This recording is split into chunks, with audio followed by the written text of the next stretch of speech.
Good morning. This hearing on the Committee of Agriculture regarding U.S. international food aid stakeholder perspectives will come to order. I've asked Mr. Austin Scott to open us with a prayer. Austin. Thank you, Mr. Chairman. Lord, we love you, and we know you love us. You've loaned us this beautiful country.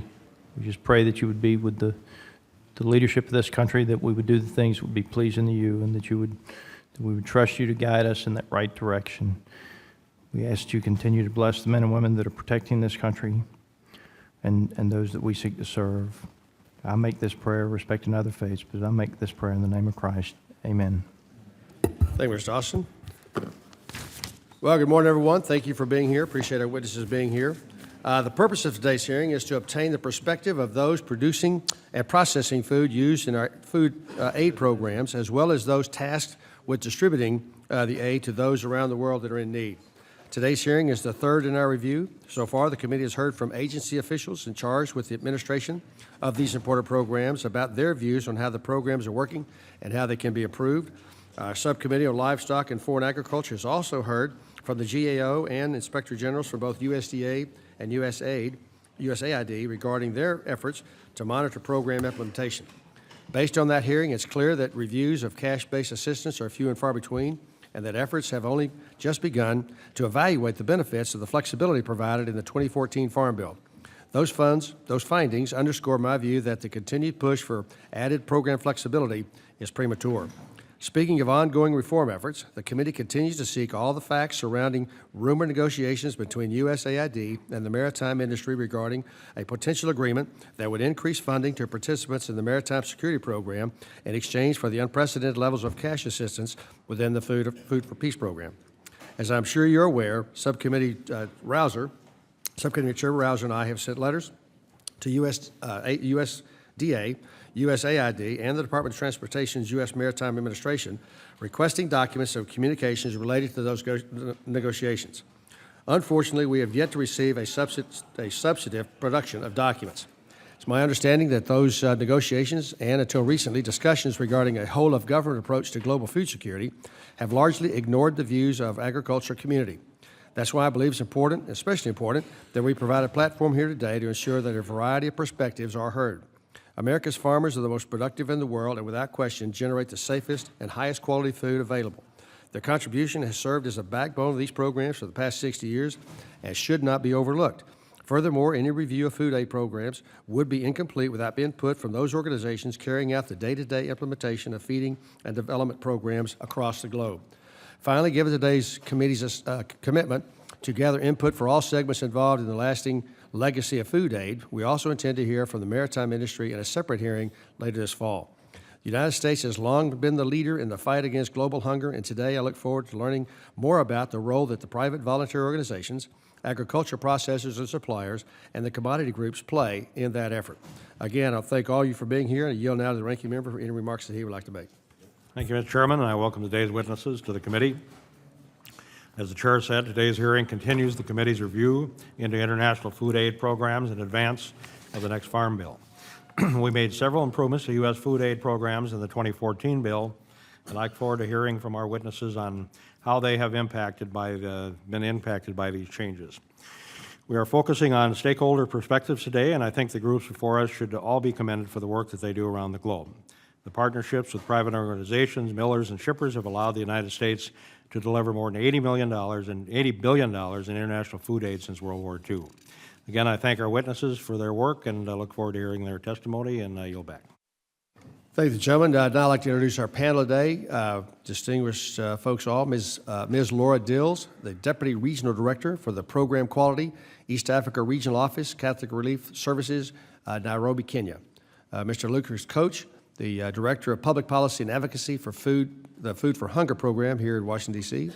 Mr. John Didion, CEO of Didion Milling, Johnson Creek, Wisconsin. Mr. Jeff Pinnock, CEO of Breedlove Foods in Lubbock, Texas. Mr. Wade Cowan, President of American Soybean Association from Brownfield, Texas. Mr. Jamie Warshaw, Chairman, Food Aid Subcommittee, USA Rice, Lake Charles, Louisiana. Ladies and gentlemen, thank you for being here. Ms. Dill, you're recognized for 5 minutes. Thank you, Chairman Conaway, Ranking Member Peterson, and members of the House Agriculture Committee. On behalf of Catholic Relief Services, we appreciate this opportunity to discuss our perspectives on international food aid programs. I'm honored to be a part of this panel, which is representing key elements of the international food aid system. Catholic Relief Services is the international humanitarian and development agency of the U.S. Conference of Catholic Bishops. We operate in over 90 countries and often implement programming through existing Catholic Church networks. This gives us a unique opportunity to reach people in need that many others can't match. We view international food programs, Food for Peace, Food for Education, Food for Progress, as critical components to U.S. efforts to improve food security around the world. Catholic Relief Services' food security approach is rooted in the Pathway to Prosperity model described and detailed in my written testimony. We take a holistic view to supporting smallholder family farms, integrating assistance across sectors and entire communities. Ultimately, this encourages market engagement as the long-term sustainable path out of poverty. Food aid programs are well-positioned to support this approach, especially Food for Peace. Our work with Food for Peace in Madagascar focuses on nutrition, livelihoods, and community resilience. The program has seen farmers' yield in the main staple crops of rice and cassava increase by 80% and 38% respectively. The program reforested 10,000 acres and irrigated 24,000 acres of land. We saw a 12% decline in stunting and a 31% decrease in underweight children. Overall, this program improved the lives of over 600,000 people. While these seem like just statistics, behind them are real people whose lives are better as a result of the program. I'd like to tell you about a little boy that I met when I lived in Madagascar for 3.5 years, named John Clement. He came into our program skin and bones. At 14 months, he weighed a mere 14 pounds. He was so severely undernourished that he didn't even have the strength to lift his head. Our program taught his mother better hygiene and nutritional practices, showing her how to prepare more nutritious foods with using local resources available in the market. This miracle in this program was evident after 12 days. He gained 2 pounds and was able to walk. This is a clear example of how critical it is to have dedicated funding for Food for Peace development programs and why we are very pleased with the results of the 2014 Farm Bill. That bill provides no less than $350 million a year to these programs. It has also eliminated a waiver system that could have siphoned funding from programs that rehabilitate children like John Clement. To be clear, we view both the emergency and development sides of Food for Peace as critical. Funding for these two purposes should not be pitted against one another. We believe the committee struck the right balance on this issue and hope others in Congress also see the wisdom of your actions. While Food for Peace and all the food aid programs you oversee are doing incredible work, we respectfully offer specific recommendations that would further improve the programs. These include further reducing monetization in Food for Peace and addressing it in the Food for Progress, giving implementers more discretion to use vouchers or the local purchase of food in programming, and reducing the minimum tonnage and repealing outdated rules governing cargo preference. Action in this last area would be very timely given the GOA's report released last week that shows cargo preference led to $107 million more in food and shipping costs. We stand ready to work with you in pursuing any of these paths to more efficient food aid programs. Lastly, while it isn't on the topic of this hearing, I understand the Agricultural Committee is presently reviewing the Global Food Security Act. As such, I wanted to highlight Catholic Relief Services' support of this bill. We believe the bill provides important congressional direction to the existing Feed the Future program. We are especially supportive of the great emphasis it places on highly vulnerable people and greater reporting requirements that will give a clearer picture on how funding is used. Thank you again for this opportunity. I look forward to answering any questions that you may have. Thank you, Ms. Mills. Mr. Coach? Mr. Chairman, Food for the Hungry appreciates this opportunity to present testimony on the value and importance of U.S. food aid programs that address emergency needs and promote food security in developing countries. I asked to submit my full testimony for the record and will summarize the key points in my Without opening. objection. Food for the Hungry is a private volunteer organization, commonly referred to as a PVO, and a faith-based organization that walks with communities in need around the world. Our approach is partnering, helping people identify, address the impediments to development, and then to build their capacity through skills development, increased economic opportunity, greater ability to engage their government officials, and improved access to water, food, education, healthcare, and other vital services. We are grateful for the generosity of the American people who contribute funds to our organization. We are grateful to the Congress, which has consistently supported food aid and other programs that uplift the needy. All the food aid programs under the jurisdiction of this Agriculture Committee are vital for meeting the range of needs. And while many know of the use of food aid to meet urgent needs, the overall goal of food aid is to indeed provide food where it is needed and to also build self-reliance in order to reduce the future need for emergency food aid. Thus, Food for Peace, Food for Progress, McGovern-Dole International Food for Education, and Child Nutrition include technical assistance and capacity building to allow food-insecure countries and crisis-prone poor communities move from subsistence to self-reliance, so their populations may lead healthier and more productive lives. The Farm Bill's USDA local procurement program also offers a new opportunity to integrate local ingredients into food aid, and if well planned, to stimulate local production and processing of nutritious foods. Mr. Chairman, 6 of the 7 statutory purposes of Food for Peace Title II focus on using food aid in programs that address the underlying causes of chronic hunger and help people lead more productive lives. The premise is straightforward. Regions where there's extensive poverty, poor infrastructure, and chronic hunger are prone to crisis. When food aid is integrated into programs that help vulnerable households and communities become more food secure and self-reliant, they are less likely to need repeated humanitarian interventions over time. Despite the wisdom of this approach and the positive results of PVO Title II development programs, returning year after year with short-term food aid to meet emergency needs has become the mainstay of the Title II program. And we fully support food aid for urgent needs and disaster response, but for areas where chronic hunger is prevalent and food shortfalls are common due to poverty, remoteness, or seasonal crises, being ahead of the curve with well-planned, comprehensive development food aid programs is the best approach. Thus, limiting or diverting funds from development programs to emergencies is counterproductive in our opinion. Moreover, there are other options for addressing urgent needs if Title II funds are already committed. Non-emergency Title II programs, which are primarily conducted by private volunteer organizations, maximize the benefits of food assistance by combining food aid with skills development, technical assistance, capacity building for the very poor, crisis-prone communities. Maternal and child hunger is reduced, livelihoods are expanded, and community resilience is improved. A USAID commissioned independent evaluation of over 100 Title II programs conducted from 2002 to 2009 confirmed that these and other positive impacts in very poor and highly vulnerable communities. We are therefore thankful to this committee and the Congress for establishing that minimum level of $350 million for these food for development programs in the 2004 Farm Bill. We also are grateful that the Farm Bill increased the maximum level for the Section 202E program support from 13% to 20% and expanding the purposes so these funds can be used for developmental capacity building activities. Such activities make possible lasting change by not just giving a person a fish, but teaching people how to fish. As an example, in the eastern part of the Democratic Republic of Congo, in one small region in the Nangiala Valley, Food for the Hungry has converted 914 hectares.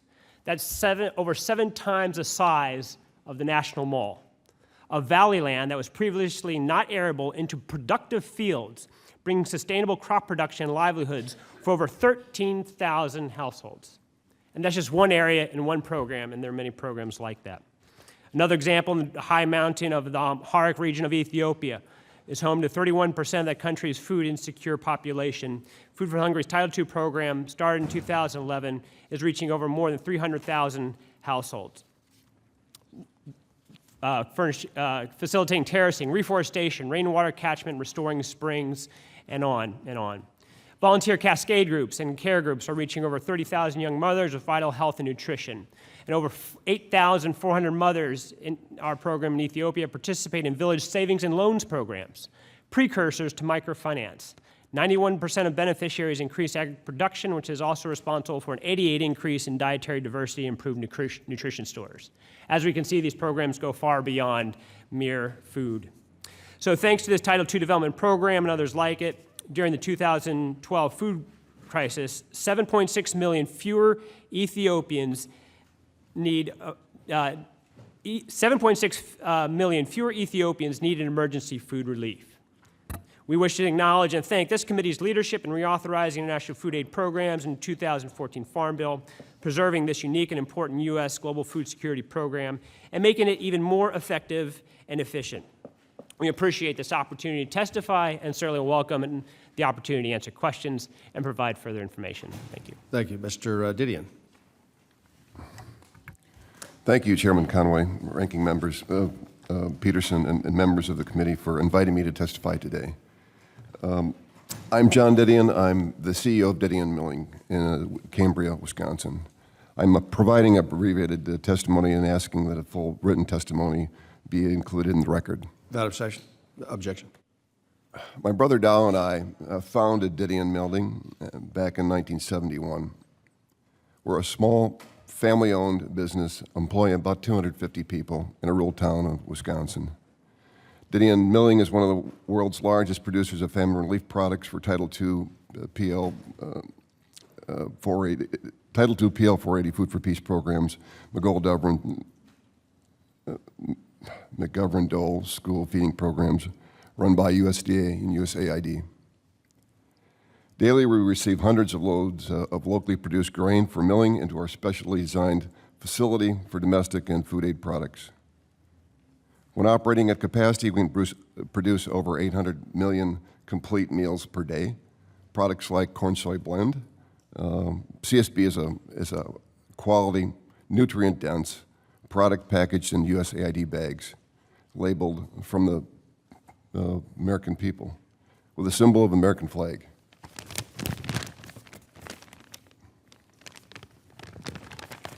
At Didion, we recognize our position in food aid, its supply chain as a quality, low-cost producer, and a resource to the industry for USDA and USAID.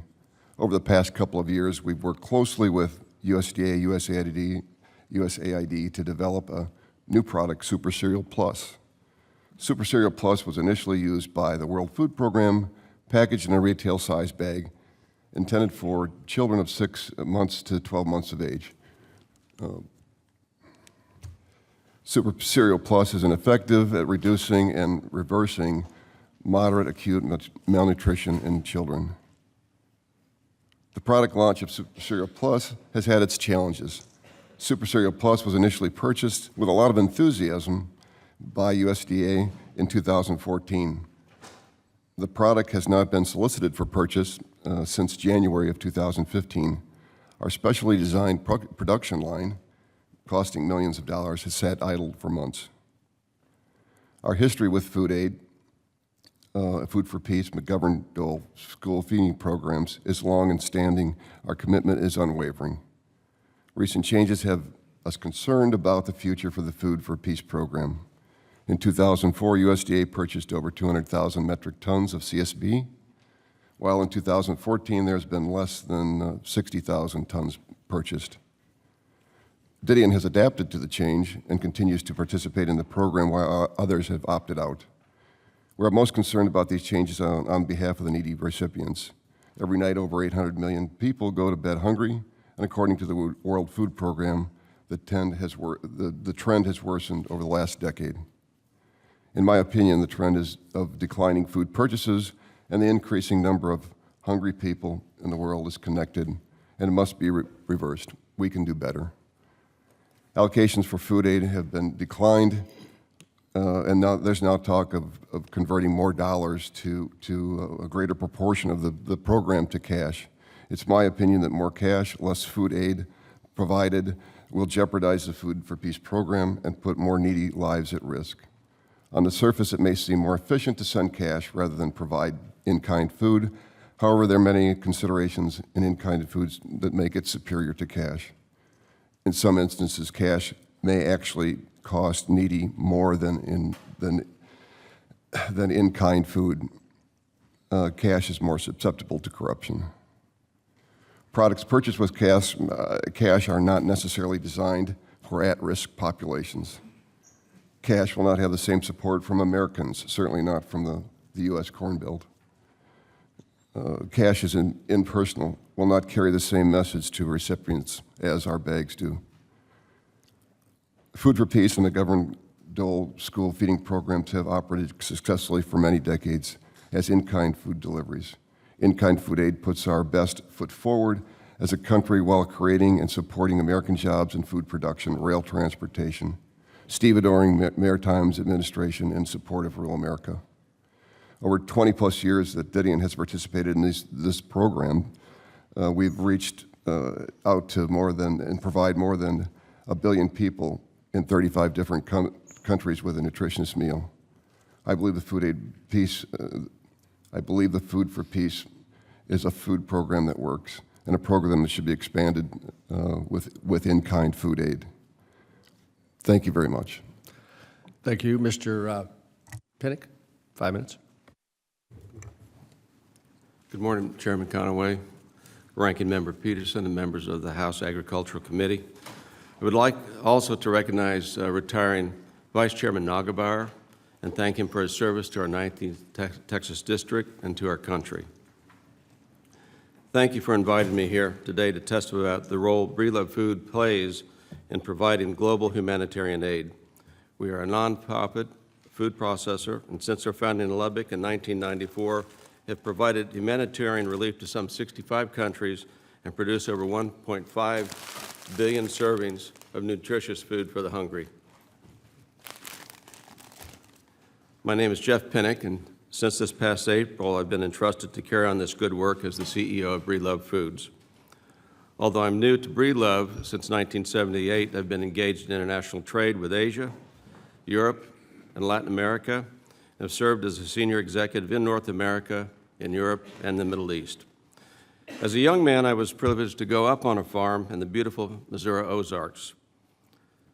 And although my career has taken me far from those beloved Ozark hills, I still consider myself first and foremost a farmer. And I no doubt some of you feel the same way about your agricultural roots. Since first partnering with Food for Peace in 2001, grants to Breedlove from USAID have funded over 22,500 metric tons of nutritionally fortified food to feed the hungry in 65 countries. To put this effort in perspective, however, I would cite some recent statistics on world hunger from the World Food Program. Poor nutrition causes nearly half of deaths in children under age 5. That's 3.1 million children each and every year. 1 in 4 of the world's children are stunted physically or mentally. Breedlove are a small food processor with just 54 employees. And when confronted with the enormity of the world hunger problem, I'm reminded that Jesus' disciples faced a similar dilemma. In reference to feeding the 5,000 with 5 barley loaves and 2 fishes, his disciples asked, "What are these among so many?" Solving world hunger requires taking a first step. This past August, Breedlove were privileged to host 40 4-H students from Nicaragua. Some of these were beneficiaries of our Breedlove's feeding programs for 2002 to 2010 with Fabretto, our PVO partner. Food insecurity in Nicaragua is a serious problem, with 22% of the children unable to reach their expected height due to malnutrition and stunting. In response, Fabretto implements a school lunch program to provide students with a nourishing meal every weekday. Fabretto also prepares future community leaders by teaching primary and secondary students about sustainable agriculture through the hands-on models such as 4-H clubs. Some might ask, what are 40 children among so many? To them I recount this story. Once upon a time, there was an old man who used to go to the ocean to do his writing. Early one morning, he was walking along the shore after a big storm had passed, and found the beach littered with starfish. Off in the distance, he saw a young boy occasionally stooping down and picking something up and throwing it into the ocean. As he approached him, he said, "Young man, what is it you're doing?" The young boy paused, looked up, and replied, "Throwing starfish into the ocean. When the sun gets high, they will die unless I throw them back into the water." The old man replied, "But there must be tens of thousands of starfish on this beach. I'm afraid you won't really be able to make a difference." The boy bent down, picked up yet another starfish, and threw it as far as he could into the water. Then he turned and smiled and said, "It made a difference to that one." The Food for Peace initiative can and does make a difference. The Verbetto feeding program certainly made a difference to those children from Nicaragua. Some of those in America helped today, in turn, might revile us in the future and the values we stand for. For those who begin to ask this question, I would invoke Mother Teresa's memory with a quote from her Anyway poem. "If you're kind, people may accuse you of selfish, ulterior motives. Be kind anyway. The good you do today, people will often forget tomorrow. Do good anyway. You see, in the final analysis, it is between you and God. It was never between you and them anyway." So yes, there may be those that seek to return evil for the good that America does, such as Food for Peace. Nevertheless, we should stay the course anyway. We must remain true to American virtues and continue to share the blessings that God has bestowed on our great nation. For in the children we feed today lies the future of many developing nations, future friends of America and future friends of our children. In closing, I wish to thank the committee for allowing Breedlove to continue our mission, for we have clearly seen the faces of children we have saved and can proudly say that we have made a difference to the Verbetto children of Nicaragua. May God continue to bless this good work, and may He continue to bless America. Thank you. Thank you, Mr. Pinnock. Mr. Cowan, 5 minutes. Thank you, Mr. Chairman and members of the committee. I'm Wade Cowan, a soybean farmer from Brownfield, Texas, and president of the American Soybean Association. We thank you for this opportunity to testify on the important role that U.S. farmers play in providing international food assistance and the importance of addressing global food security. Since the inception of the Food for Peace program in 1954, U.S. farmers have played a vital role in ensuring the availability, quality, and nutritional value of commodities that feeds the world's hungry. The American Soybean Association has a long history of supporting U.S. in-kind food assistance. Soybeans and soy products have been staples in the Food for Peace program, which has provided food to more than 57 million people in 46 countries experiencing crises. U.S. commodities have been the backbone of Food for Peace program's success in alleviating hunger in both emergency and development situations. USAID and USDA have established a strong framework to ensure that commodities procured from U.S. farmers and processed, easily used foods are shipped overseas to meet the needs of hungry people. This framework represents both the bounty of the U.S. agriculture and the compassion of the American people. ASA strongly supports the use of U.S. commodities in emergency and development assistance and opposes cuts in developmental food aid funding to offset shortfalls in emergency assistance. Along with other farm organizations and the Congressional Agriculture Committees, ASA participated in a comprehensive review of the Food for Aid program during the consideration of the 2014 Farm Bill. After much debate among all interested parties, the Farm Bill included changes to the Food for Peace program, as well as inclusion of a new $80 million local and regional procurement program at USDA. These changes are still being implemented by both USDA and USAID, and their benefits remain under review. Accordingly, ASA believes that it would be premature to reopen the Farm Bill and change the Food for Peace program yet, again without the strengths and weaknesses of these recently enacted reforms being assessed. Mr. Chairman, I'd like to comment on the important role U.S. agriculture plays in international development assistance and on the importance of enhancing this role. As this committee knows, agriculture is the foundation of the nation's broader economy. The more successful a country's farmers and ranchers are in providing food and fiber, the the more its society can diversify into other enterprises. And the more affluent a country becomes, the better able it is to improve its diet, including by importing international agricultural products from the U.S. This model has worked for developed and for emerging market economies alike. Where it hasn't worked to date is in the poorest countries, particularly in sub-Saharan Africa. In some of these countries, as much as 80% of the population is engaged in subsistence agriculture. These are also countries where population growth is the highest and where demographic pressures over the next 20 to 30 years risk outstripping economic growth and humanitarian assistance, disabling civil society, and increasing political unrest. ASA believes U.S. agriculture has much to contribute towards addressing this looming crisis. The Department of Agriculture, its Extension Service, and our land grant institutions are well equipped to assist smallholder farms in increasing their yields and productivities. Our farmers have practical know-how, and our agribusinesses have experience in how to build local markets. These resources can and must be more directly focused on the needs of the poorest countries through international development assistance efforts. ASA has been working for the last 15 years through the World Initiative for Soy and Human Health, or WISH, to achieve these goals. More broadly, ASA has helped form a coalition of farm organizations, agricultural-based foundations, and development implementers to push for more central control for USDA and for agriculture and our agricultural system in the U.S. international development programs. Our coalition recently sent a letter asking your committee, the Committee on Foreign Affairs, and your counterparts in the Senate to codify the rule of USDA through a whole-of-government approach to global food security. We want to thank you and your committee for taking the time to review this important issue.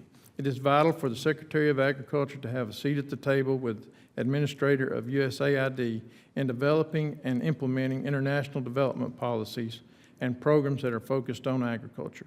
We also believe that U.S. agriculture institutions that are guided by farmers can play an important role in helping transform agricultural systems and markets in food insecure countries. Mr. Chairman, we stand ready to work with your committee and the Foreign Affairs Committee to move legislation forward that will achieve a truly whole-of-government approach to global food security.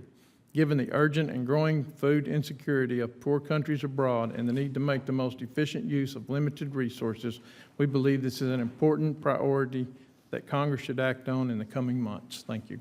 Thank you, Mr. Warshaw. 5 minutes.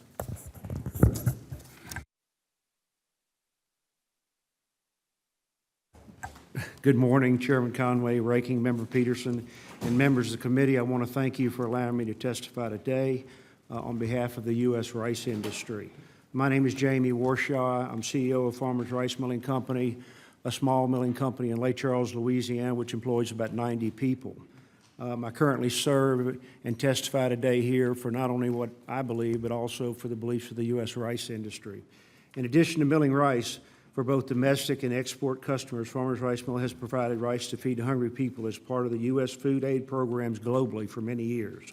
Over the past 10 years alone, our mill has provided 300,000 metric tons of rice to successful food aid programs such as USAID, Food for Peace, USDA Food for Progress, and the McGovern-Dole Food for Education. These programs have had measurable success reducing hunger and malnutrition while also supporting education and democracy in vulnerable populations throughout this world. Over the past 60 years, the United States has provided significant quantities of food assistance, credited in saving billions of lives from starvation and malnutrition, and fostering goodwill in the recipients of this aid.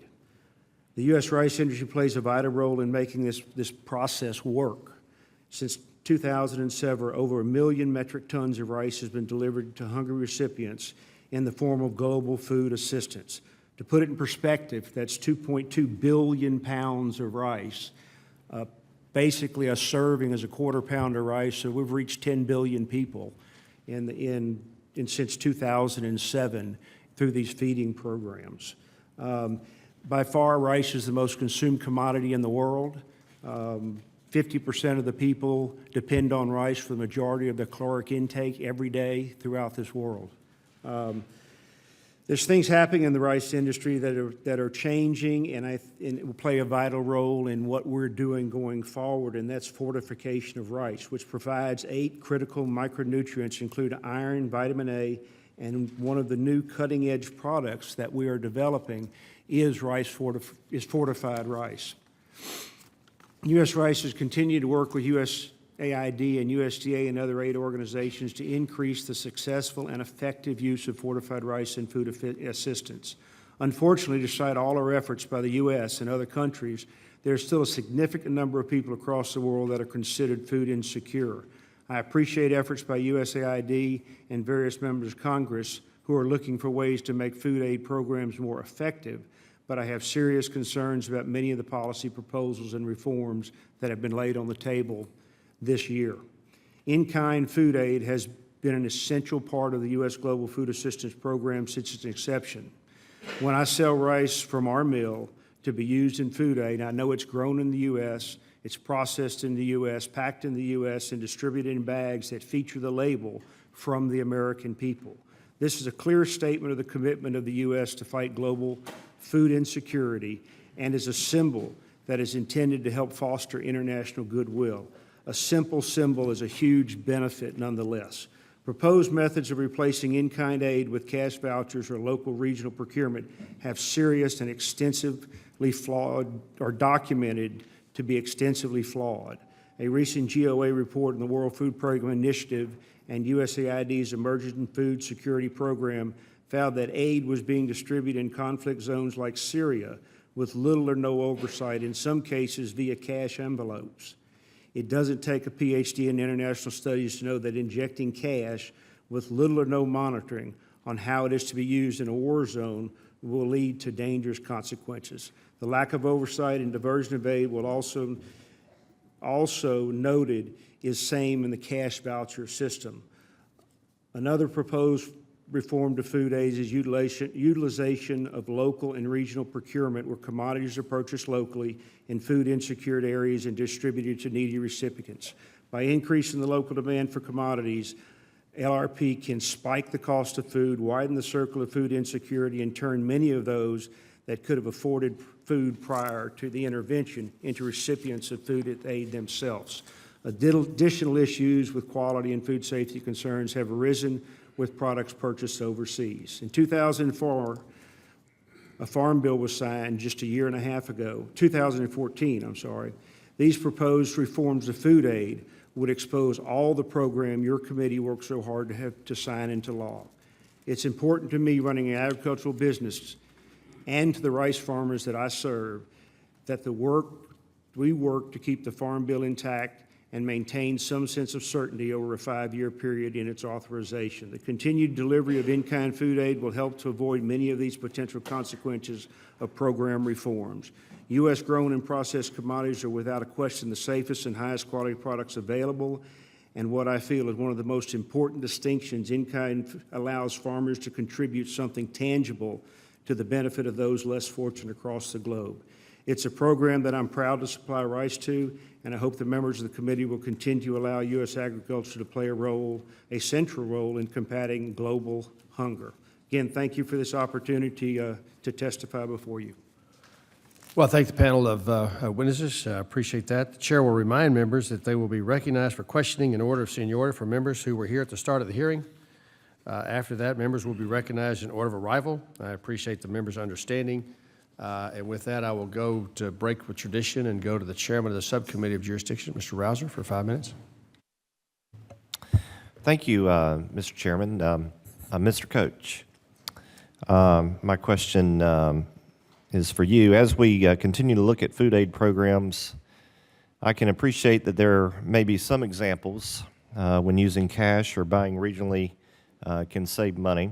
However, in the Livestock and Foreign Agriculture Subcommittee just a few weeks ago, we heard from GAO about their March 2015 report that found over a 4-year period, the World Food Program implemented more than 80% of cash-based food aid programs under, quote, an abbreviated review process, which basically means they do not go through the more rigorous review required of U.S. nonprofit organizations.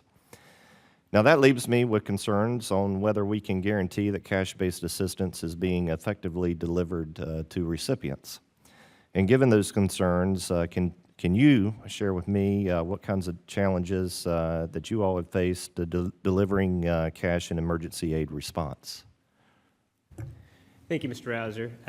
Food for the Hungry doesn't implement any cash or voucher programs. Our programs that we are implementing currently are the development Title II programs under Food for Peace that I spoke at some length about. But nevertheless, I think your concerns are well cited. That GAO report does cite many concerns.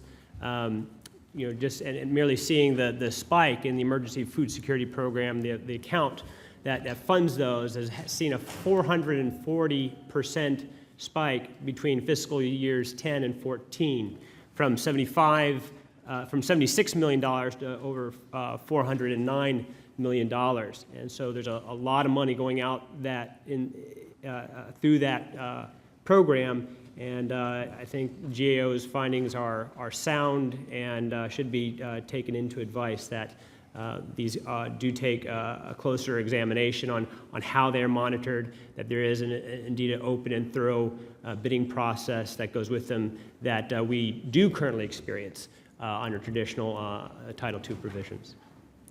Talk to me a little bit how in-kind food aid has helped you achieve your goals. Sure. I like to say it's more than food. Just as our name, Food for the Hungry, it's more than food, and that's sometimes where people get stuck. The Food for Peace program, by law, by statute, is required that 75% of the commodities are to be used for developmental purposes. And as I was citing, the inverse has become the case as we've had more emergencies come up around the globe, and those developmental programs have unfortunately been whittled away. But we know that to use these resources in a smart way, we need to help build local capacity, and you have to work in a multi-sectoral fashion. So there is the food that is brought that are being used during the hungry months, during the often dry months where chronic hunger and severe malnutrition is a very pressing, urgent issue. But then the program support that comes with the programs, what's called the 202E support, that's the money that is used for the programming to develop the maternal and child health care groups. You can go to caregroupsinfo.org, and you'll see at a great length where this has been developed with tremendous science, where community leaders are designated and identified to cascade very key health messages for lactating mothers, and particularly for children under 2 and then under 5, they're beyond. It includes restoring household assets. So we have often there's food for work programs. So we're doing that in the northern region of Amhara. Senator Stabenow recently visited with a group of senators this summer to see that region where over 90% of Ethiopia has unfortunately experienced deforestation, and that's leading to a tremendous erosion of topsoil. So while we're doing the immediate relief kind of work, we're doing what? Reforestation to preserve topsoil so water tables are recharged and can bring wells recharged into those local communities. As we teach ag development inputs, we're seeing increased diet diversity scores. They're becoming healthier, and what's happening now? They're developing a surplus, and then now be able to link those surplus of agriculture goods to local markets. We have savings groups. These folks can't even access microcredit in small towns. They have literally village savings and loans groups. So, I like to say our brand is important on the bag, but the real branding, I think, of these programs is in these leaders. These programs are often designed by local communities, local faith leaders, local government leaders, local NGOs that we're helping raise and build up the capacity. Gentleman's time has expired. Mr. Peterson for 5 minutes. Thank you, Mr. Chairman. Ms. Dills, in your testimony, you note that the GAO has concluded that monetization is an inefficient practice, but you also describe CRS monetization projects in Burkina Faso, Philippines, Tanzania, and Nicaragua as a great success. Is it fair to say that the CRS regards monetization as useful but is it a useful but imperfect tool to address humanitarian needs around the world, or what is your take on it? Thank you, Congressman Peterson.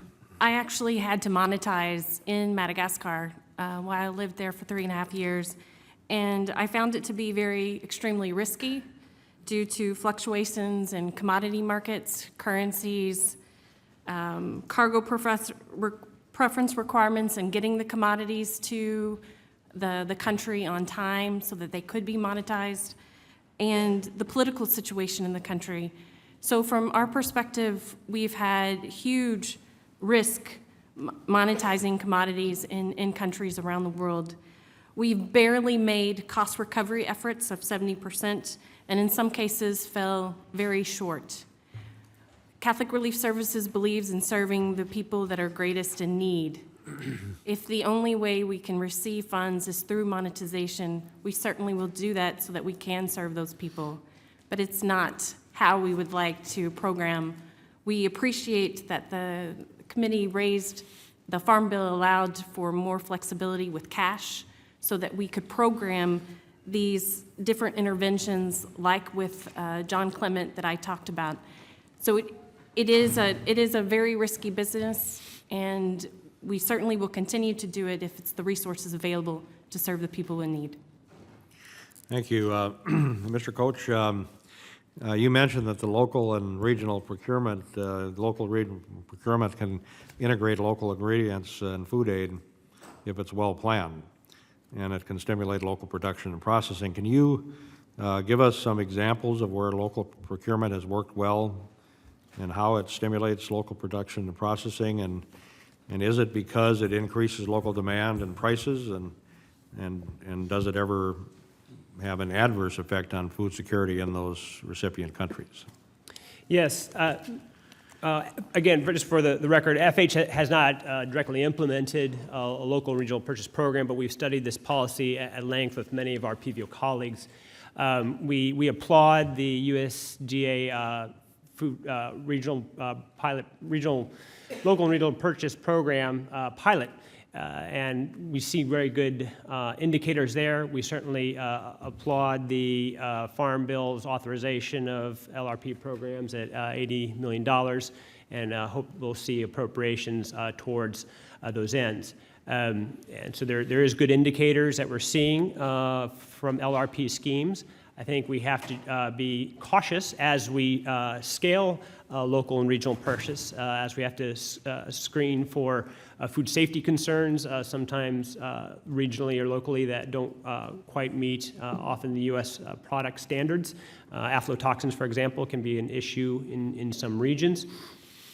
And moreover, we want to make sure that they'll continue to scale and be, these programs will be readily available in future appropriations. So we see good signs, but also I think as we look at local and regional purchase, we must be also cognizant that I know we're eager to save costs on how we can do food aid more effectively and efficiently. Most of local regional purchase programming shipping costs are not in the transatlantic shipping. It's in the inland transportation shipping and handling, or called ITSH.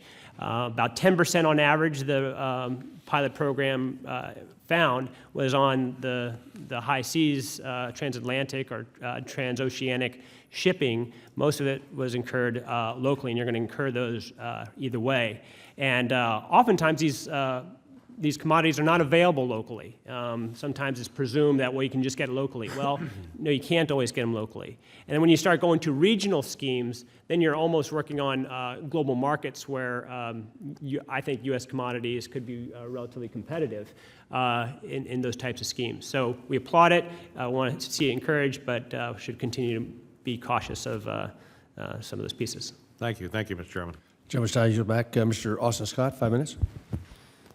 Thank you, Mr. Chairman. I only have one question, but I wanted to, before I did that, thank you for what you do and talk a little bit about a mission that was started by Mark Moore in Fitzgerald, Georgia. And I don't know if any of you have seen this pack before, but it's the ready-to-use therapeutic food.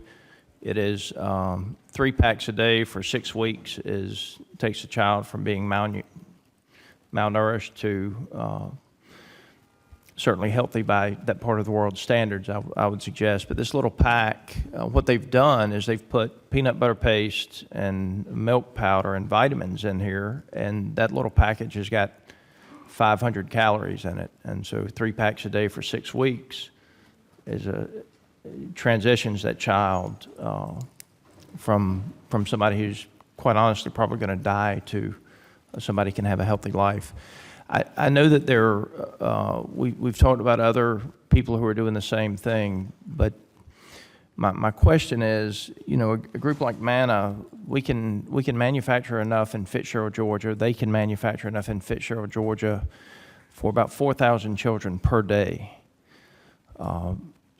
So it's not a matter of being able to produce what the people need with our technology and food supply in the U.S. It's the logistics of getting it to the people who need it.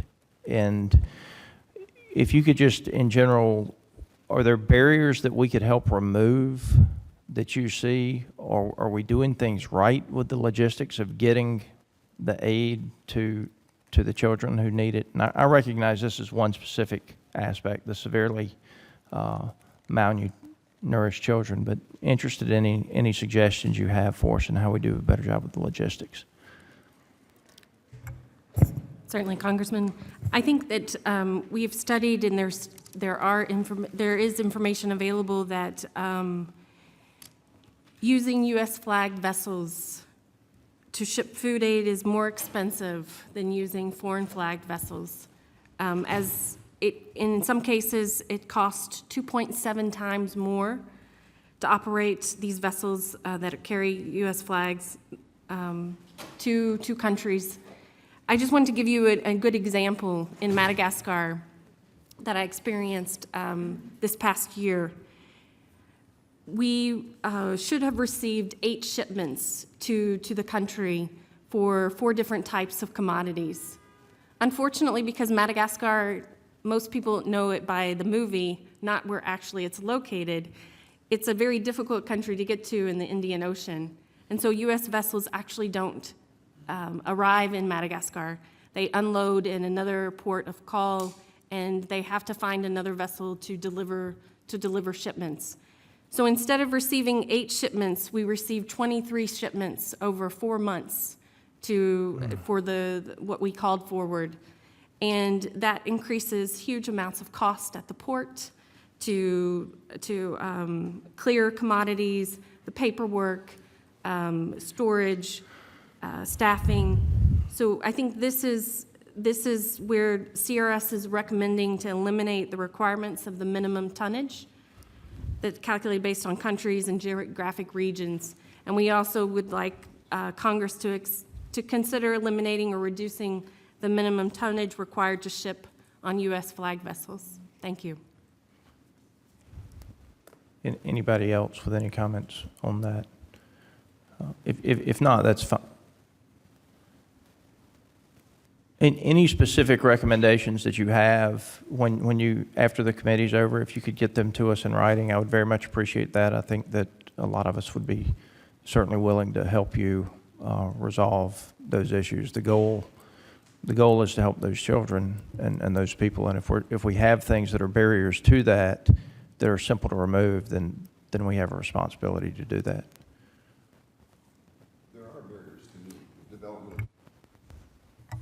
There are barriers to the development of new products. You have a good example of one. We have one in CSB, or Super Cereal Plus. Mm-hmm. Those barriers are, my belief, in part the country or program directors don't even know that these products exist and that they're available for use. If there isn't a consistent ordering or a consistent procurement, the cost of the product is driven to much higher than it could be if we could operate consistently and efficiently. I'm sorry. No, go ahead, please. And so to the extent that AID could make the information more available on new products and their uses to program directors, it would be very productive. Mr. Chairman, my time's expired. If I could, the courtesy of one more quick comment. General Kelly, who I have a tremendous amount of respect for from Southern Command, made one suggestion on the products that we serve, that we deliver, and that would be that the American flag be prominently displayed on it, that the respect for the American flag overseas and understanding that that's a safe product being delivered by America. He felt that that American flag on the products would help. Thank you. I yield the remainder of my 1 minute that I ran over. Gentleman's time has expired. Mr. McGovern for 5 minutes. Thank you, Mr. Chairman. Let me begin by thanking all of you for the incredible work that you do. It's life-saving work, and I think it represents the best of this country. And so let me begin by saying thank you. I'm interested ultimately in developing a strategy to end global hunger, not just to manage it or contain it or limit it, but to actually end it. And I think that we need to understand that to do that, we need to scale up some of these programs.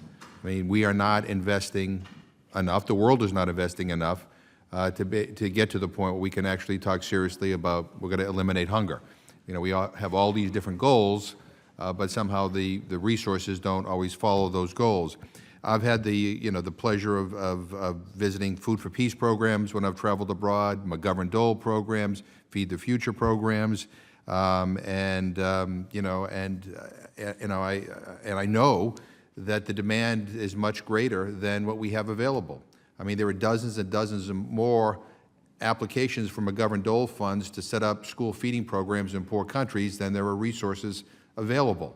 And so, I think we need to acknowledge that. And I do think that, that we ought to have a hearing at some point, and not just in the Agriculture Committee, but maybe in conjunction with the Foreign Affairs Committee, the Appropriations Committee, about, how we do develop a long-term plan to actually end this, end hunger. And, it's not just a nice thought. It's doable, and it's doable in a way that's sustainable. And I think a lot of the things that you all talked about here today, this is not just about delivering food to somebody and saying, okay, we'll feed you for a week. You're also involved in projects, whether they're school feeding projects or development projects, to help people be able to provide for themselves, to help school feeding programs be self-sustainable, to help provide, help with local economies. We talk a lot about national security here in Washington, and that's what we're all obsessed with. But I think that our food aid programs do more to contribute to our national security than almost any other investment that we make. And I know we have limited budgets, but we have to prioritize. But, I mean, we ought to be thinking seriously about whether or not, if the United States and other military powers around the world took a small percentage of what we invest in weapons and diverted it to some of the programs that you talked about, whether or not we would be better off. I think we would be more secure. I think the world would be more stable. I think it would be less violent. And I think we'd also be fulfilling our moral obligation to feed the hungry. But, we need to make choices. And I want us to think bigger than just how do we tweak the programs that you all represent. And I appreciated your talks about some of the flexibility. And I think we all, I believe, that you ought to have the maximum amount of flexibility as possible in delivering your programs, because I've also learned that one glove doesn't fit all. And in some places, there's a demand for U.S. commodities. In other places, it makes more sense for cash. In some places, it's a combination of all kinds of things. But wherever you get the biggest bang for your buck, that's what we ought to be doing. And we ought to kind of stand out of the way and make sure that you get what you need. I also should say that I also think, we talk about increased funding. We ought to provide greater funding to Food for Peace on the emergency humanitarian side, because every year there's a shortfall, and we're always in a panic when that happens. But we're facing the greatest refugee crisis in the world since World War II. I don't think anybody in this room actually believes that next year will be better. I hope I'm wrong on that, but I think the odds are that it will be just as bad.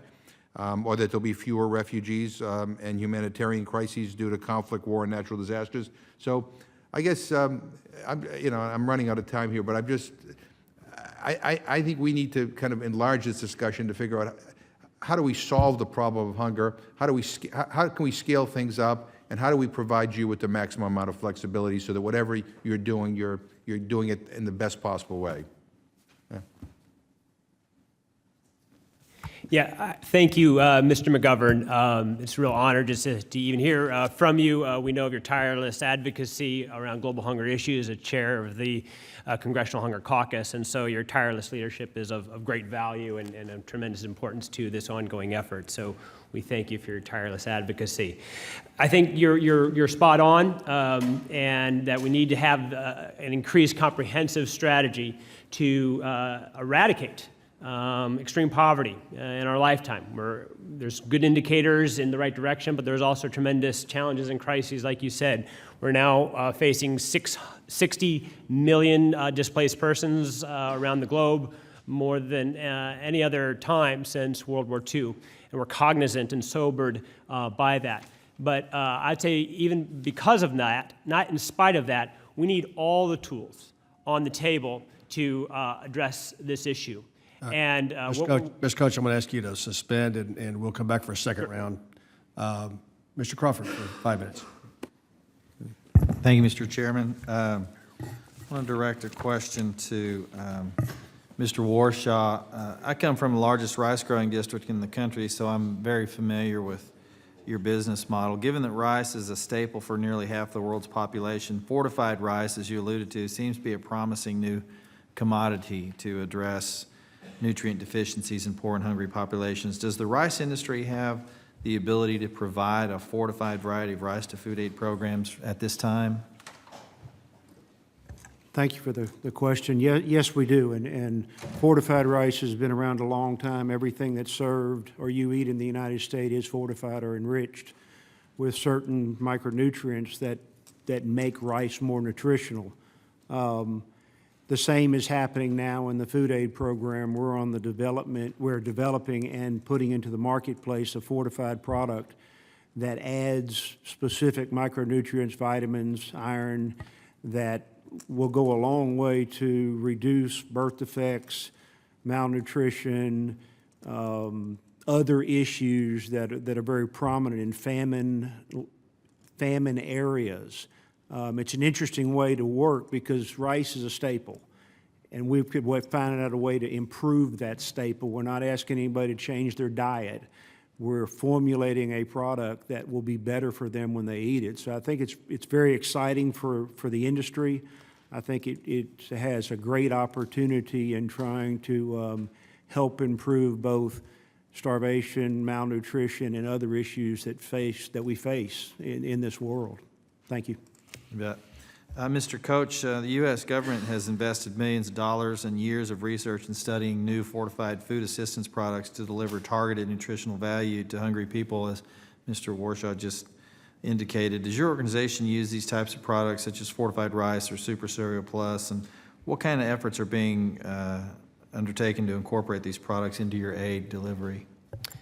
No, we do not deliver or implement those types of products. Our current programs are development programs, so we're using some traditional commodities, including wheat and peas and lentils, and vegetable oil are our largest ones.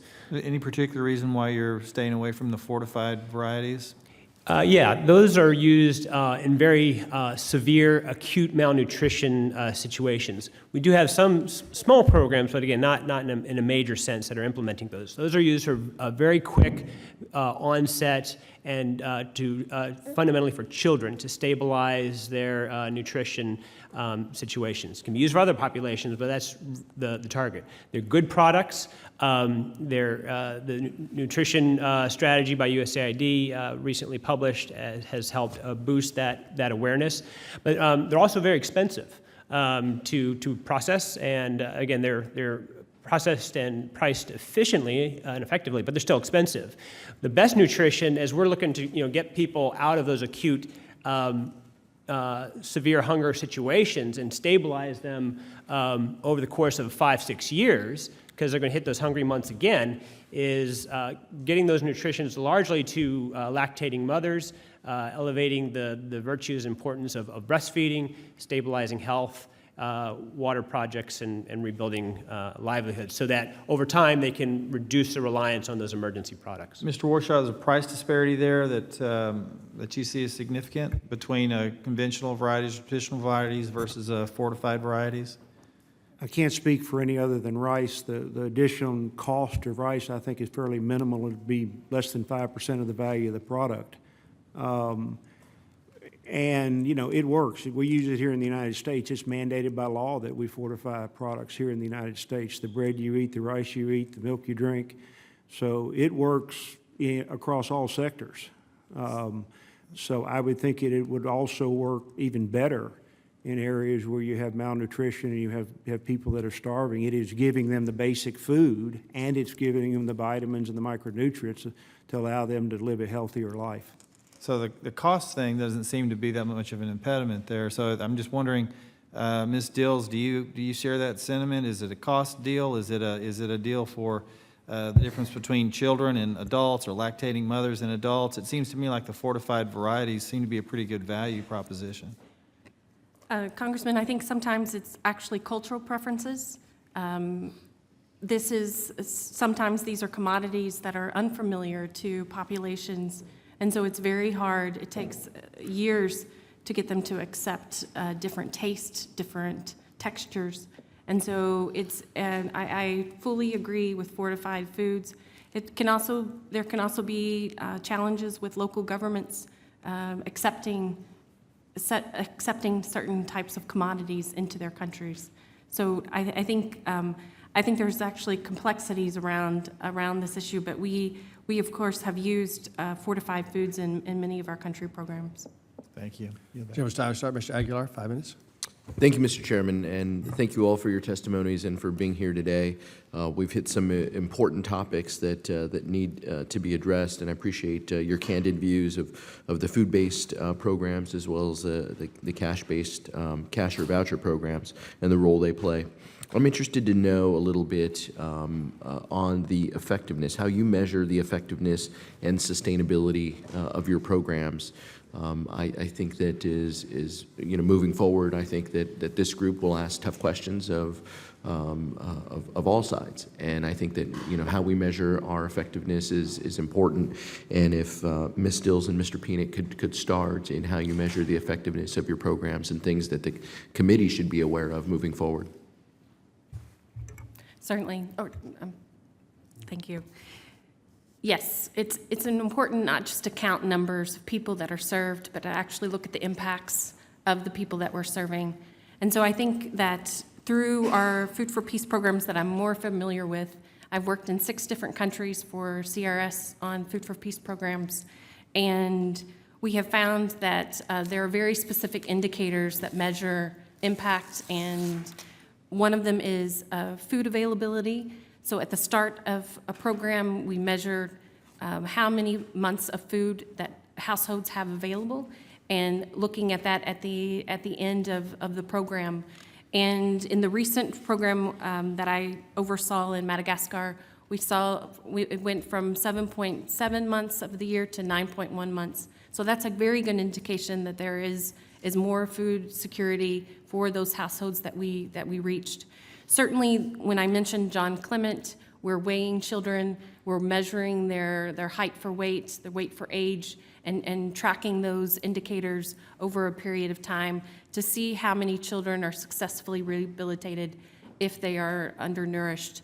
So there are a variety of indicators. I think technology is helping us collect this information faster, more real time. CRS is very proud of using many iPads and actually providing beneficiary cards that have QR codes, and so that you can scan when a mother arrives for a distribution on a monthly basis, we can scan her card, and we know what mothers come to for the distribution on a monthly basis and what mothers are absent, that we can follow up afterwards. It allows us to track other services because it is multi-sectoral. It's not just food. It's looking at she needs to be participating in a care group. She needs to be going to prenatal visits. She needs to be looking at hygiene in the household. So all of these things can be tracked more easily with technology and provide real-time information to our donor. Thank you.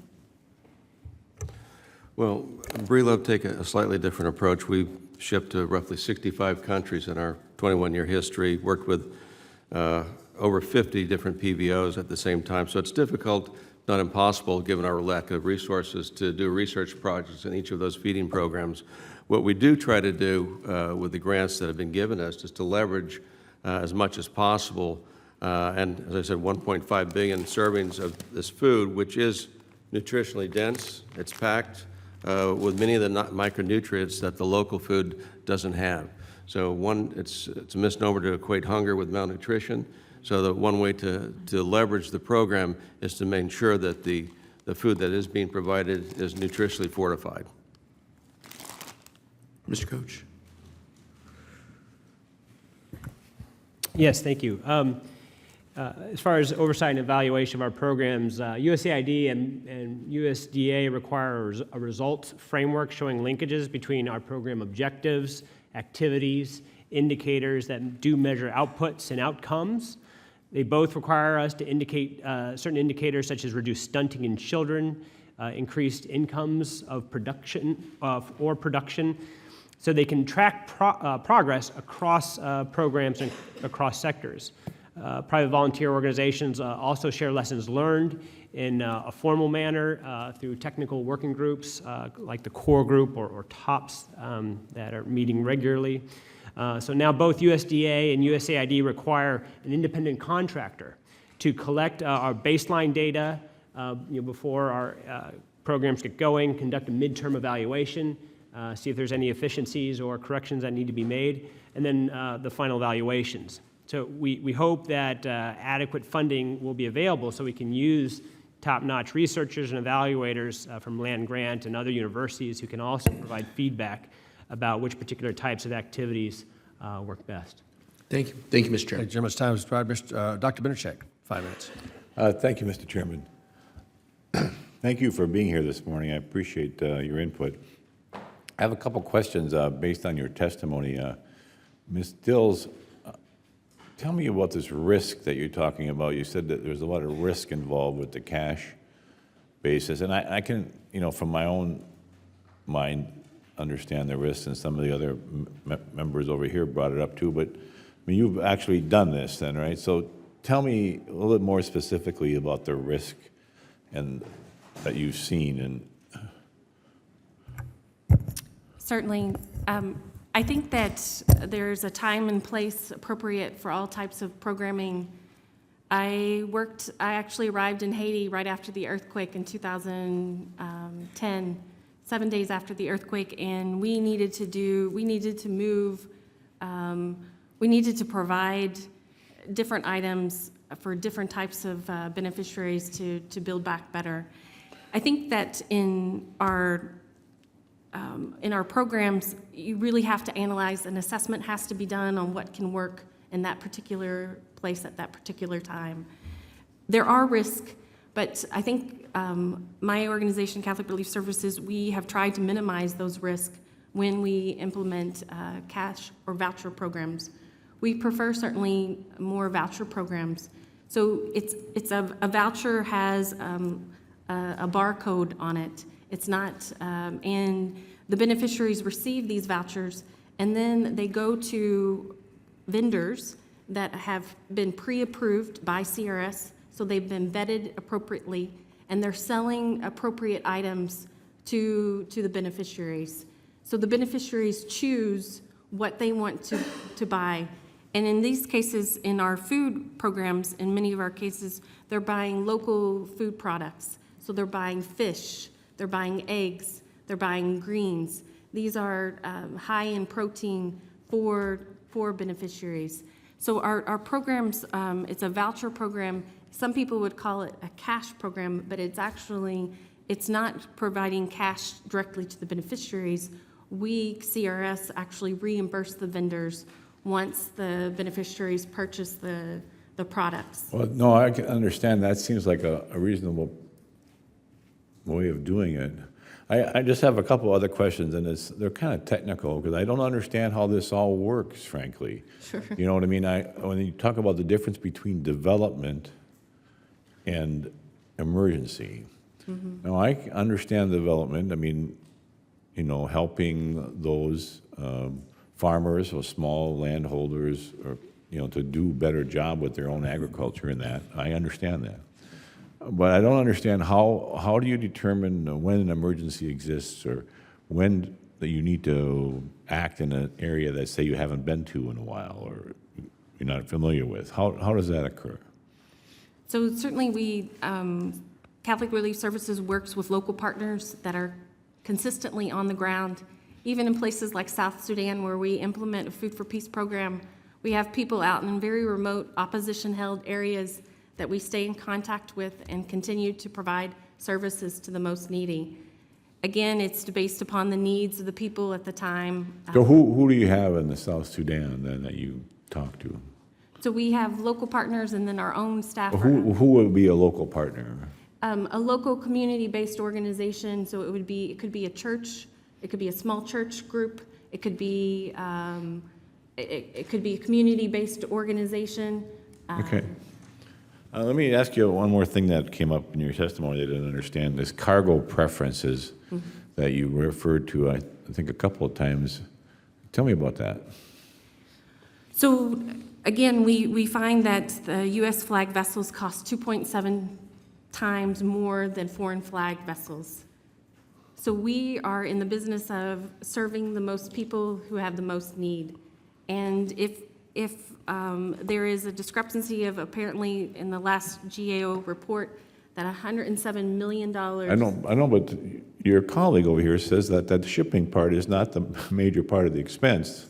The shipping part is only a part of the expense, and there's a reason that we have these rules in place so that we can maintain a shipping industry in this country as a, you know, for multiple reasons. But Certainly. Certainly. I don't think that's going to change. So, can we talk about the? I think I'm out of time, but. Well, I would point out that we're going to have a separate hearing next month on the maritime portion of this issue. So we'll have plenty of time to. All right. I to mean, so flesh this that cargo out. preferencing that you're bringing up is simply the use of the U.S. flag vessels. That's certainly one, but also the reducing the minimum tonnage required to be shipped on U.S. flag vessels is another consideration, and eliminating requirements for minimum tonnage. Yeah, the gentleman's time's expired. Sorry. We are going to have the experts in on the deal in next month. So, Mr. Abraham, for 5 minutes. Thank you, Mr. Chairman. Ms. Deals, I was in Haiti, too, just a few days after the quake, and I was aware of y'all's efforts there. A phenomenal job in a very tough environment. So kudos to you guys for that. Mr. Warsaw, I'm a Louisiana boy. I have a lot of rice in certainly my district of North Central and even in the Florida parishes. I guess the question I want to ask you, let's compare Louisiana rice to, say, a locally insecure country, and I'll just pick Cambodia as an example. Comparing the two rices, is there a difference between the safety and nutritional value between rice that we grow in Louisiana and say, an insecure country as Cambodia? Again, thank you for the question. I think beyond a shadow of a doubt, the U.S. produces the safest food supply that's out there in the world, and depending on regions around the world, there are issues. There are issues with water quality. There are issues with what kind of herbicides and pesticides are used, farming practices, storage practices. So I think by far what we supply through the in-kind programs is a superior food. Which can be supplied timely, and it can be supplied in a cost-effective manner. When you go to a local or regional purchase program, you often distort the market locally, and then the pure cost of that product may change. But specific to your question, yes, there are no doubt problems when you try to put together a large quantity of an agricultural product in a country that doesn't really have it available with its quality, and there's really no testing or protocol or adherence to any standards. And we see this in the commercial export industry, not just in emergency food aid. We're living by USDA and FDA and you know, a half a dozen other agencies that are watching what we do every day in the food processing industry here in the U.S. Hardly any of that exists in the major rice producing areas around the world, surely not to the scrutiny level that we have. Okay, and I was going to go to the why, but I think you've answered that question. On your meals that our rice goes to in Louisiana,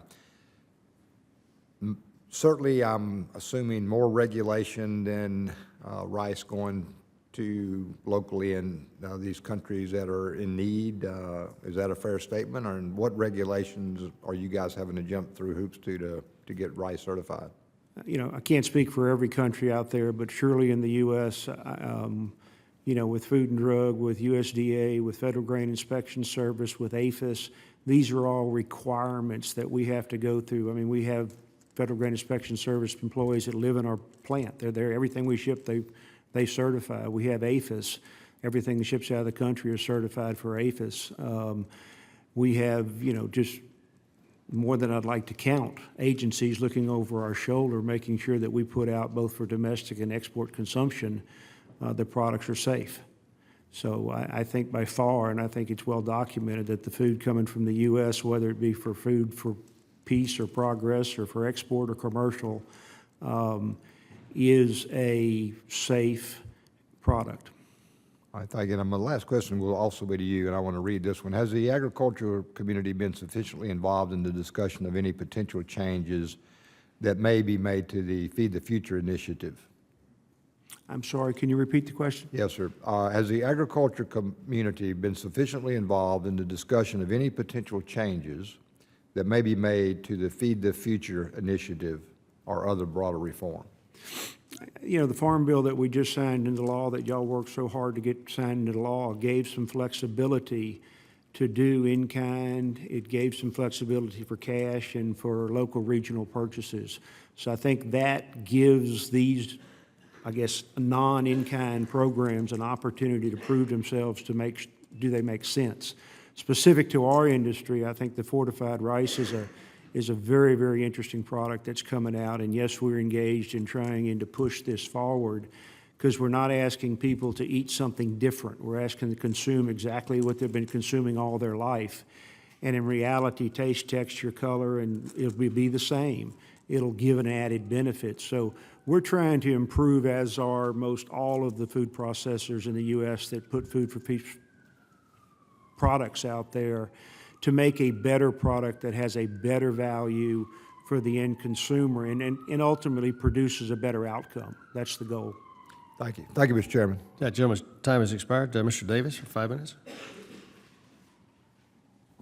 Thank you, Mr. Chairman. The bad part about leaving the room for other meetings is you come back and you get immediately surprised as to whether or not you're here. So I got to get my questions that I wanted to actually answer or ask and get answers.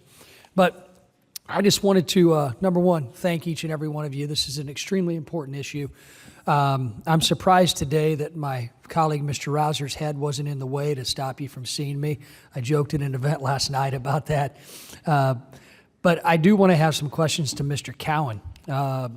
As somebody who comes from Illinois, we're blessed with some of the best producing farmland on earth, as many of your members, I'm sure, talk about. Unfortunately, though, many other countries, they're not lucky with their agriculture production, and it makes, because of their land issues, it makes the production very limited. Do you think the in-kind donations of U.S. ag products help offset some of those limitations? Congressman, without a doubt, the in-kind programs and the commodities that we send overseas, they're not only more reasonably priced as American farmers. We're not scared of any market producing against anybody in the U.S. We provide the safest, lowest cost food that anybody can. As you know from Illinois, with the blessings that y'all have up there and the big crops that you've had, we need this. We need to keep these markets. And you know, the thing that we have with the in-kind that I see, and as I go overseas, U.S. commodities are seen as the very best. When I travel to China, anywhere in the Far East, when I travel to Europe, there's no question but that those commodities that come from American producers and are processed in American facilities are viewed as the gold standard on earth. And when you move away from that as an American farmer, when you move to more cash, I worry not only about looking at that gold standard, I look at the fact that as farmers, we're some of the most supportive people in the country as far as being able to deal with charity. I know the Breedlove facility very well at Lubbock. I've been involved in the past with donating commodities to them because I know that that commodity that I donated to them is going to go and do good somewhere else in the world. And so it's very important that we do that and that that product doesn't come from another area of the world where it may not be as nutritious or as safe as it would be from the American producer. I personally agree with a lot of your comments, especially the one about blessings in Illinois with our agricultural production. Well, for somebody from Illinois that realizes those blessings, and then you're from West Texas where we farm the most harsh environment in the U.S., I often get kidded by that from the people from the Midwest. Well, take it well, because I get kidded back from the chairman behind me about Texas and Illinois often. Last question for you, Mr. Cowan. Are you concerned that the local regional procurement programs will result in the use of U.S. taxpayer dollars to purchase commodities from your overseas competitors? Of course. And when we do that, when you have purchases that are cash-based instead of in-kind commodities, you also leave the discussion up to what technologies, what advancements we've made being able to get into those countries. You know, one of the things that we have problems with overseas continually is markets that don't allow the newer varieties of soybeans into their markets because of not approving those traits into the market. Howe Lake soybeans are a prime example. That's another product that can improve the nutrition of those overseas. And as we keep in kind, then that kind of pushes that envelope to where if they're having to get U.S. products, then we can show them that very best in the world product, and we can get it to them. And so I really worry about when you give cash that it goes to the supplier of lowest cost, and a lot of times that's also the supplier of the lowest quality. You know, I'm glad you mentioned biotech and biotechnology. I was recently at a Pioneer facility in my district where they talked about one of the traits that they're developing for a soybean that has 0 trans fats. And I thought to myself, how can that be bad? I mean, we're actually taking a nutritional advantage with an American product through biotechnology. And you're right, we have to do more on that aspect. Thank you for your time. Thank you all for our opportunity to hear from you. I yield back. Chairman yields back. I recognize myself for 5 minutes. Again, thank the panel for being here. Previous discussion talked about the big picture and solving hunger around the world, and in fact, that's the stated goal of the Global Food Security Act. It's pretty clear to me that throughout all those discussions, agriculture, production agriculture, as well as the resources at USDA are not necessarily at the table as that conversation is going on. Could I get each of the panelists just to give me a quick sentence or two on your support or lack of support for this Global Food Security Act? Ms. Dills? Thank you, Mr. Chairman. From our reading of the bill, there are no substantive changes to international food aid programs. And for us at Catholic Relief Services, we're hoping for better coordination between Feed the Future and international food aid programs where appropriate.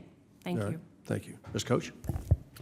Yes, we too support the Global Food Security Act that helps ensconce a lot of the U.S. government's global food security strategy. But I think, Mr. Chairman, your points are right, that it is important to keep these key constituencies engaged. As you know, U.S. food assistance is the only foreign assistance program that this committee has jurisdiction over, has robust jurisdiction over every 5 years pursuant to the Farm Bill. And particularly what the food aid and food security assessment demonstrated is that these programs that are being discussed this morning provide a vital linkage to what the Global Food Security Act and Feed the Future is helping develop. All right. Mr. Didion? Yes, sir. We, as an American and a humanitarian, I am for feeding people around the world, whether that's our product or any other nutrient-dense product. The best product for the application, in my opinion, is a nutrient-dense product. It's been talked about the inland cost of transportation sometimes is equal to or greater than the commodity itself, and so highest value product delivered in country. Best, All right. absolutely. Hey, Mr. Pinnock? Having been newly posted to this position, I'm not intimate with the Global Food Security Act, but I am confident that involvement of this committee would protect the interests of the ag producers and the food processors, and ultimately end up with getting the most bang for the buck to those that need it the most, and that's the hungry kids. All right. Thank you. Ms. Cowan? Chairman, ASA has been a longtime supporter of agricultural development abroad to promote a greater food security. This is shown through the work of the World Initiative in Soy for Human Hunger and Health, which is agricultural development arm of ASA. WISH recently concluded projects in Afghanistan, Bangladesh, and Liberia, and is working in Ghana, Mozambique, Pakistan, and other countries to develop soy, food, feed, and livestock value chains. However, the Global Food Security Act, as currently written, falls short of its goal to create a whole-of-government approach for addressing global food security strategy. ASA applauds this committee for taking a second look at the text and at the important role that the Department of Agriculture and the U.S. agricultural system can play in maximizing the effectiveness of our international agriculture development programs. Thank you. Mr. Warshaw? I think it's a pretty simple answer that agriculture has to have a seat at the table in these discussions and have input so that we can work for the betterment of what we're all trying to accomplish. All right, thank you. And I, again, thank our panelists for being here today to talk to us about this. It's pretty clear to me that each of you has a real heart for your work, and that's important. We will have a struggle in this arena of where that line is drawn between all in-kind and all cash or all vouchers or whatever, and where that line gets to get drawn. You look at the last 100 years, there's never been a country that's done as much good for the rest of the world as the United States, and that's so little in return and across this, and much of it is feeding people. And so as we set priorities, as we try to draw those lines, maintaining support across a broad section of Americans for these programs is going to be vital as we look at scarce resources. And as we move the line of cash, or move the issue of less in-kind and more cash, then we begin to eliminate natural support systems within the American populace on supporting this issue. Most Americans, if they see a 100-pound sack of rice being given out to a hungry group of folks, and it's got the American flag on it, you're going to get darn near unanimous support. And so that emotional attachment to helping people is important to what you do and why you do it. But we got to maintain that link with our American our folks and having the backbone of that system on the production side at the table in the conversations and being a supportive of whatever it is we're trying to do on both sides. I don't know that our guys over here would argue that it ought to be 100% in kind, and I don't know that you're arguing it ought to be 100% cash. But wherever that line gets drawn, we're going to have to do it thoughtfully. And that's why we think the 2014 Farm Bill gave it an extension, loosened it up a little bit, and we're keenly interested in the evaluation process rather than in a rush to judgment to increase it further. So thank you very much for your very thoughtful testimony this morning. It's clear that each of you is a part of the solution, and that America wants to stay at the table for that. So I appreciate each of you being here. Under the rules of the committee's record, today's hearing were made open for 10 calendar days to receive additional material and supplemental written responses from the witnesses to any questions posed by a member. This hearing on the Committee on Agriculture is adjourned. Thanks, everybody.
you.